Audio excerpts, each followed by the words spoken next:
Now we're in the negative. Now we're in the All right, negative. cool. This is a little bit of a longer point. It's the Milwaukee Bucks. I'm officially sounding the alarm.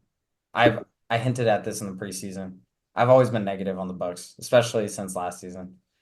Middleton's hurt. Dame, he's averaging 26 points per game, sure. Shooting 32% for three.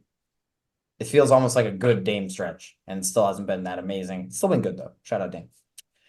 Gary Trent, 10 points per game on 36% from the field, 33% from three. Brooke Lopez, 10 points per game on 36% from the field, 29% from three.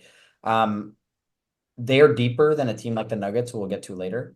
I'm not sure how much better they truly are. There should be a team that can just go 4 out with Giannis on the court, but it's Pat Connaughton and AJ Griffin or whatever his name is.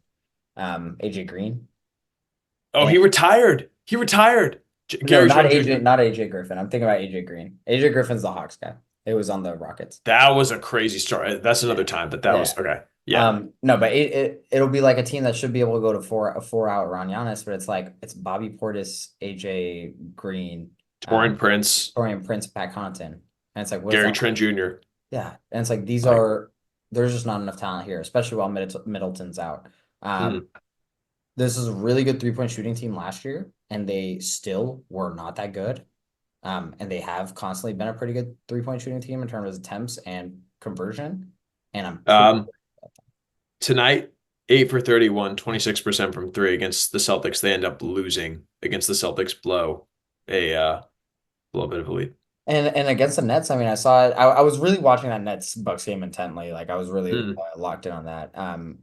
And it's also like the Nets at some point are like, okay, we're just gonna double down on Giannis, and it's like we're just gonna have our three perimeter guys switch constantly, and obviously we'll have one of the doubling down guys darts on one of the perimeter, but like we're just gonna have a wall, and it's like this kind of the blueprint that I feel like the Raptors laid out on Giannis like 5 years ago, where it's like we're gonna kind of force everyone else to score, and unless your team is good enough, like that's gonna be kind of rough. And the Bucks have never been truly good enough, except for the championship year, to overcome that at times.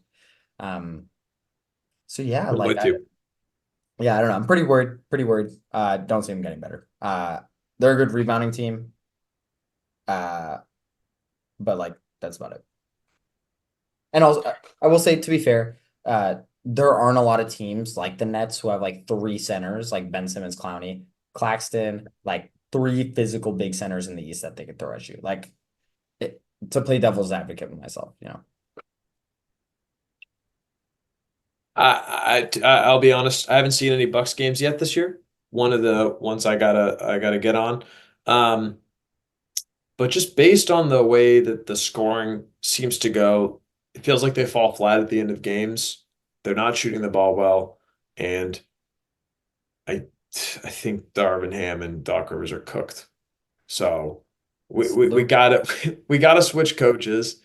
And you look at a team like the Lakers, who, this is more of a positive note, but they play really well. I'm excited to see them play against the Suns again tonight. That's going to be a great game. Um, and with good coaching, you could totally see this team working on a way where they're moving the ball, more cutting, more pick and roll between Giannis and Dame. Maybe it'll take some time individually. They both played really well tonight, but they're 1-3. It's Yeah, not looking good.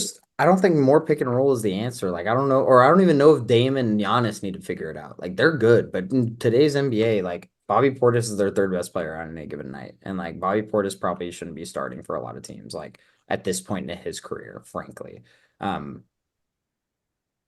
I don't know. He's actually, to be fair to Bobby You Portis, think? he's been Isn't he really playing well? he Yeah, is he's been good he has this been year. really good, but he shouldn't be your third best player in my opinion. I just think that's pretty low. That's true. Um, And maybe Chris Middleton comes back and changes something, but come on, this is 33-year-old Chris Middleton. Yeah. And Bobby Portis does a start, by the way. We're talking about Bobby Portis like this. He's not a starter on their team. So, yeah. Anyways, yeah, like for example, if this was the West, if the Bucks were playing the West, they would like it's just rough matchups every night. Like they're never Yeah. beating Minnesota, OKC, or Dallas, like in a regular season game. Yeah, man. I mean, I'm excited to see where you put them in our standings predictions.